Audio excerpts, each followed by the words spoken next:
In this video, we'll discuss about part 4 of Limitation Act. What does part 4 says? It talks about acquisition of ownership by possession. ये कहाँ से कहाँ तक है? ये start होता है सेक्शन 25 से सेक्शन 27 तक. सेक्शन 25 क्या कहता है? It says that acquisition of easement by prescription.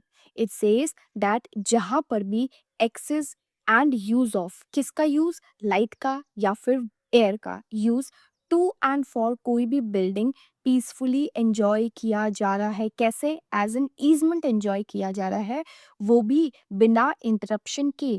कितने समय के लिए? इट सेज कि कंटिन्यूसली यूज किया जा रहा है for a period of 20 years. That is any way या फिर वाटर कोर्स या फिर यूज ऑफ एनी वाटर और कोई भी अदर ईजमेंट, चाहे एफर्मेटिव हो चाहे नेगेटिव हो, ऐसा easement has been peacefully and openly enjoy किया जा रहा है किसी भी व्यक्ति के द्वारा जो कि as an easement title claim कर रहे हैं.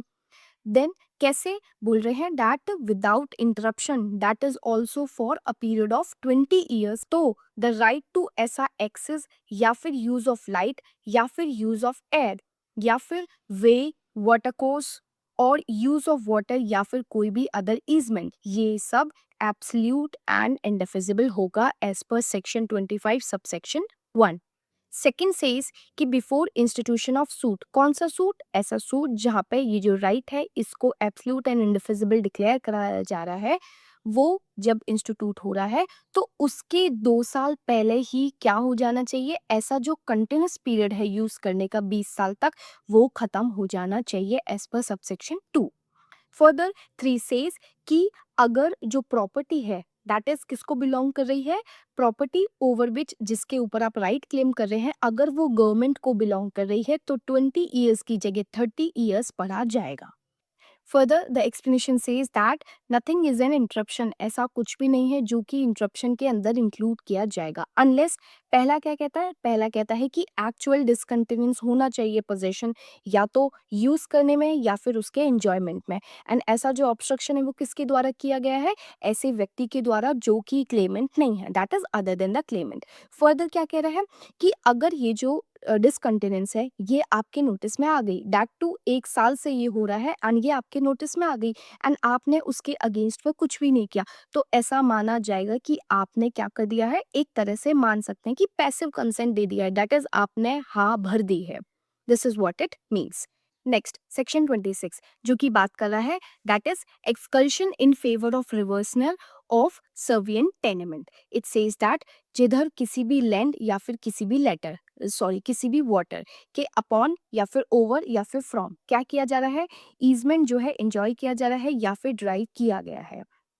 देन कैसे? तो ये कह रहे हैं कि वो जो पर्टिकुलर लैंड है या फिर जो पर्टिकुलर वाटर है उसको हेल्ड किया जा रहा है. कैसे हेल्ड किया जा रहा है? या तो लाइफ इंटरेस्ट है या फिर इंटरेस्ट है जो कि एक्सीडिंग 3 साल है. उस केस में क्या किया जाएगा? उस केस में during the continuance of such जो इंटरेस्ट है या फिर टर्म जो है इसको एक्सक्लूड कर दिया जाएगा. दैट इज लाइफ इंटरेस्ट है तो उसको जो 20 साल है या फिर जो 30 साल है गवर्नमेंट के केस में, उसमें से इसको एक्सक्लूड कर दिया जाएगा, या फिर अगर 3 साल से ज्यादा वाला केस है तो उसको भी एक्सक्लूड कर दिया जाएगा. फर्दर ये टाइम लिमिट बता रहा है, दैट इज जब आपका जो राइट है ओवर दैट पर्टिकुलर लैंड या फिर वाटर एंड हो रहा है तो उसके बाद 3 साल होंगे क्लेम करने के लिए. This is what section 26 says. Further section 27 जो 27 है that is extinguishment of right to property. ये क्या है? एक जनरल प्रोविजन का एक्सेप्शन है. दैट इज हमने लिमिटेशन एक्ट में ये नोटिस किया कि लिमिटेशन एक्ट बेसिकली क्या कर रहा है? जो रेमेडी अपने पास अवेलेबल है उसको एक्सटिंग्विश कर रहा है, बट उसका एक एक्सेप्शन है सेक्शन 27. यहाँ पे ना सिर्फ रेमेडी, इवन जो राइट भी है वो भी एक्सटिंग्विश हो रहा है. That is in case of suit for possession है, तो अगर आप लिमिटेड टाइम में नहीं आते हो, जो भी टाइम प्रेस्क्राइब कर रखा है स्केड्यूल के द्वारा, अगर आप उस टाइम में नहीं आते हो तो इवन जो आपका राइट है, पोजेशन का राइट है, वो भी क्या हो जाएगा? वो भी एक्सटिंग्विश हो जाएगा as per section 27 of this act. Now the last part of limitation act जो कि क्या है? पार्ट 5 जिसमें सेक्शन 28 से लेके सेक्शन 30 2 तक है, सेक्शन 28 रिपील है एंड सेक्शन 32 बी रिपील है। What does section 29 says? Section 29 basically बता रहा है कि ये जो भी बता रखा है इस सेक्शन के अंदर इन सबको सेव किया जा रहा है। It is what? It is a saving clause. सबसे पहले ये सेव कर रहा है सेक्शन 25 कॉन्ट्रैक्ट एक्ट का, उसको सेव कर रहा है। सेकंड, ये सेव कर रहे हैं कि कोई भी अगर क्या, कोई भी पीरियड जो है ऑफ लिमिटेशन प्रिस्क्राइब कर रखा है स्पेशल लॉ के द्वारा या फिर लोकल लॉ के द्वारा, तो उसको भी सेव किया जा रहा है। एंड जो सेक्शन 4 से लेके सेक्शन 24 जो है, जब कंप्यूट किया जाएगा पीरियड को, तब क्या किया जाएगा, ये अप्लाई होंगे। बट किस एक्सटेंट तक अप्लाई होंगे ये सेक्शन स्पेशल लॉ या फिर लोकल लॉ के केस में? उस एक्सटेंट तक जहां तक कि इनको एक्सप्रेसली एक्सक्लूड नहीं किया गया है। थर्ड से इज दैट मैरिज या फिर डाइवोर्स के केस है उसमें ये जो एक्ट है इसके प्रोविजंस अप्लाई नहीं होंगे।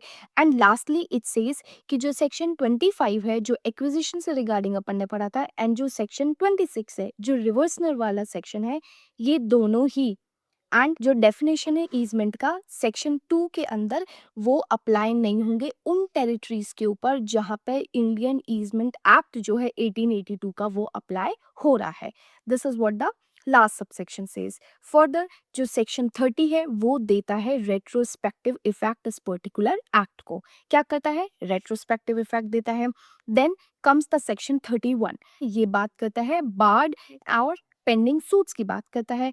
तो जो 1908 वाला एक्ट था, दैट इज बिफोर 1963 एक्ट जो है लिमिटेशन का, उससे पहले अगर उसके द्वारा बार कर दिया गया था किसी भी सूट, किसी भी अपील या फिर किसी भी एप्लीकेशन को, इस ग्राउंड पे कि लिमिटेशन पीरियड जो है खत्म हो चुका है, तो इस एक्ट के आने से वो अनेबल नहीं होगा, वो वापस से रिवाइव नहीं हो जाएगा। टाइम जो है एक बार बार हो गया तो वो बार हो गया। लास्टली इट सेज कि ये जो 1963 का एक्ट है, इसके कमेंस होने से पहले अगर कोई भी सूट, अपील या फिर एप्लीकेशन पेंडिंग है, तो उससे कैसे डील किया जाएगा? ऐसे ही डील किया जाएगा एज इफ ये 1963 वाला एक्ट जो है कभी एग्जिस्टेंस में आया ही नहीं। That is as per the provisions of 1908 है, वैसे ही डील किया जाएगा। This is what section 31 says. Section 32 it is also repeal. That's it. We are done with Limitation Act. Thank you so much.